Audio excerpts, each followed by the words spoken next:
It's not just a place to pursue your degree, it's a place to fulfill your passion. It won't just lend you a job, it will lend you to a profession. The Department of Management at Vivekananda Global University is a book of 1,000 success stories. Stories of global leaders, entrepreneurs, business professionals, government officers, and change makers. I'm a full-time MBA student with a dual specialization in production management and finance. I've chosen my minor degree in Kathak under the NEP framework. It gives me balance as I grow professionally as well as stay connected with my cultural roots.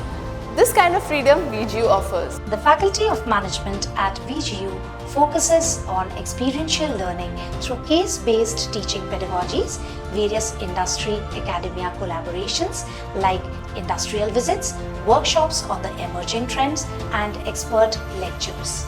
We strive to transform the aspiring young talents into career-oriented professionals and budding entrepreneurs. VGU empowers you to go beyond a single path. With the National Education Policy, you can pursue dual degrees, take up minor specializations, earn global certifications, and shape a career. I am currently in my second year of MBA. I have been incubated here at ACIC at VGU. I have pitched my idea, built a prototype, and even received a seed funding to take it forward. It's exciting to be in an environment where ideas turn into real venture. It starts with you and reflects all sides of your personality. At VGU,